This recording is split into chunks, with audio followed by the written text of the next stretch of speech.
What's going on, everybody? Rob here and Cyster Steph, Cyster Steph. Cyster Steph, check her out. Does the apple far fall from the tree? Yeah, she got a bigger head than me, and I got a bigger nose than her. But either way, I'm gonna hand the camera up to my honey right here. I got my dad in the background right there. Want to say hi to my dad?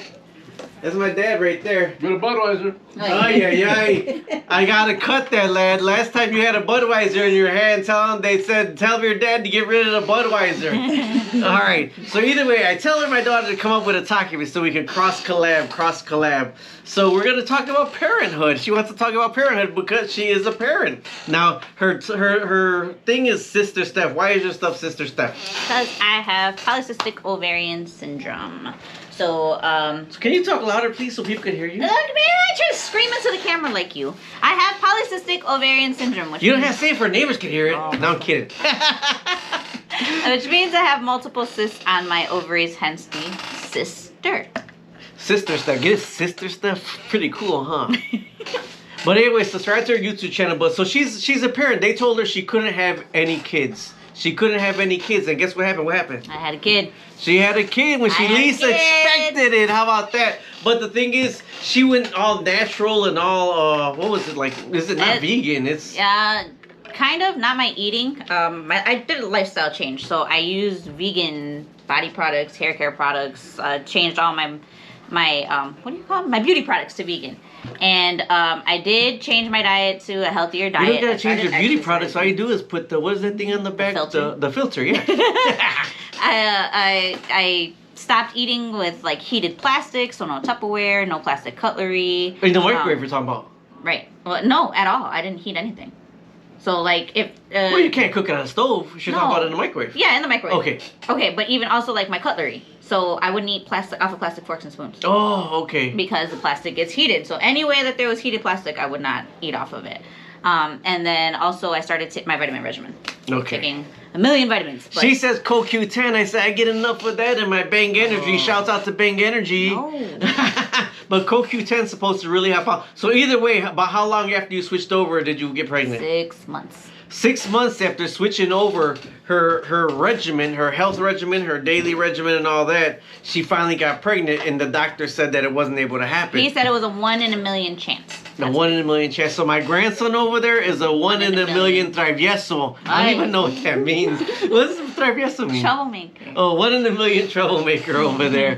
I said, but the thing was going to be parenthood because she wanted to be a parent, and now she's what she said, SAHM? A stay-at-home mom. She's a stay-at-home mom now. And she said, you never want to watch my kids. I said, you never want to watch your own kids. I watch them 24/7. So either way, how do you like being a stay-at-home mom? It's the hardest job that I've ever had. It's harder than any job that I've ever had to clock into. But it's a hard job because dads don't think like moms. It's not a job. Well, no, you're right. Oh, a mom is not a job. However, a mom is a mom. However, it's harder to stay home than it is to... I'm not saying that. I'm just saying it's not a job. You're a mom. End of it. It's not a job. You're not getting paid. But the thing is, it's more work than going to work. Okay. If you go to work, it's more work going to work than it is staying home 24/7. Studies have shown that when you compare the work that a stay-at-home mom does to an actual 8-hour a day, 40 hours a week job, the stay-at-home mom ends up the amount of work that they do comes up to like 92 hours a week. I understand that, but it's not a job. It's a mom. I'm doing all my editing now. It is Mo work. M-O work. Are you here? It's a mom. Okay. You didn't apply to be a mom. You wish this on yourself to be a mom. So you hope that you pray to be a mom. He's being literal about the term. Yes. He's being literal about the term. He's being literal about the term, but I retired. And then we were taking care of grandkids for a while. And my wife took care of grandkids for 6 or 7 years or 6 years? 7 years. 7 years before I retired. She's a late bloomer here to the party because she got pregnant late. Not my fault. She's a late bloomer. That was not my fault. So when I finally retired, my wife had all these crumb snatchers running around. And I'm like, God damn it, if I would have known this was going to happen, I was going to stay at work. Let me point out that before he retired, he swore it was the easiest job in the world to take care of. Jess Yes, I did. Although I was very wrong. Some kids. All we had to do was take care of kids. We didn't go to work. We didn't have to actually work. All you had to do was take care of some kids. I swear to God, I did, and now I'm on the mom side now. When you're staying home, that is a whole lot harder than going to work. If I know what I knew then, what I knew now, instead of only working 12 hours a day, I'd have been working 16 hours a day until my kids was 18 years old. You're horrible. So what do you like about staying home with the kids? Okay, so like I said, it's hard, but I like that I get to grow up with him essentially. Like he knows me. It's not a where he only knows me, you know, for 5 hours a day, because he only gets to see me when I come home from when I wake up and when I come home from work. Like we have our own routine. He knows me. I didn't miss out on stuff. I mean, for all I know, he can be my one and only kid. However, so a lot are of you a mom, or are you turning into a friend? And he's considered you're a mom, What? but you're more of a friend. You're a playmate. You're no longer a mom. No, mom she's has a this. mom. I'm a mom. Because mom disciplines and mom Yes. teaches, and mom knows he's counting to 13 today. Exactly. You He know, counted to 13 today. There's paternal people out there that had kids, and their kids don't know how to count. They don't know the colors. They don't know the this.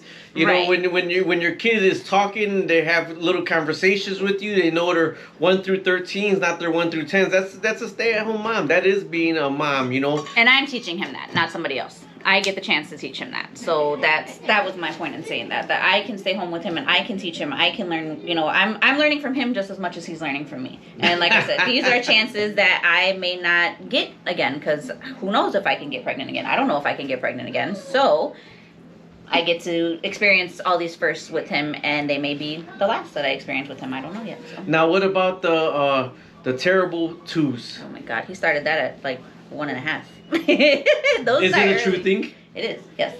It's a true thing. Well, I mean, but I don't like the term terrible twos. It's terrible twos because they have that behavioral change, right? But they have the behavioral change because they're becoming curious. They're learning about their world. I would agree. They're doing exactly what they're supposed to be doing. You don't want your kid to just be quiet and in a corner and not learning anything. They're pressing buttons they're not supposed to be pressing because That's his nickname buttons. But they're pressing buttons because they're not supposed to be pressing because they want to know what this does. They're flipping the switch because what happens when I do it. So there are a lot more. He's a handful to take care of. I'm constantly having to watch him. I'm having to watch him a lot more closely than I did before, because before he would just, you know, lay on the couch and not move, or he'd, you know, crawl 5 feet and that's it. But now and then he's you thought it all was over. super easy, and Oh my God. Yeah. It was. They say you're either you're an infant mom or you're a toddler mom. I am definitely an infant mom. This toddler stage got me losing hair. But you know, we're working through it. We're working through it. yeah. So with us now, my honey actually put down the money for a dog for us, because I always wanted these Rottweilers, ZTR Rottweilers. That's where we're getting the puppy from, 6 months to a year down the road. We put the money down for it. But I've been reading about the same thing with dogs. Is like with the puppies, that between 1 and 3 months they have their the puppy blues is what they call it, because it's like a toddler. Having a puppy is just, I would say, having a puppy is just like having a newborn all over again. You guys are becoming first-time parents all over again. But the reason why why your mom and I went with a puppy, because we always rescue dogs from shelters. We rescued 2 Rottweilers before from shelters, is because we want all the grandkids to be raised with the puppy and have a longer time with the puppy, because when we rescued them, we had to put them down, and that was rough. It's hard putting the dog down. It is really hard when they're old, when they can't stand, when they can't whatever, and you got the family there. So we want the kids to be able to have more time. And my little one Zarina over there loves dogs. Yeah, he does. He's I don't know what is. He's been obsessed with dogs since before he was a year old. okay. He absolutely loves dogs. So this is Cyster Steph, Cyster. I'm gonna put her link somewhere up in here. Somewhere. Cyster Steph. We're gonna put the link up in right there. So if you see her, I told her stop doing all her thumbnails like this. That's not how, that's what YouTube does. I don't know how to. That's what YouTube does. On shorts you can't choose your thumbnail, and I use a program called TubeBuddy. But there's more to her than meets the eye. There's a lot of intelligent there's a lot of intelligent context in there that is above my head. So when we talk or whatever, and she gets mad or whatever, she gets mad at me, but I'm just trying to understand what she's kind of saying when she's talking about it, and I'm just trying to comprehend it. So her content is really good. I do like it. So check out Cyster Steph. All right, talk to you later. Subscribe, like, and share. Subscribe, like, and share. Bye-bye.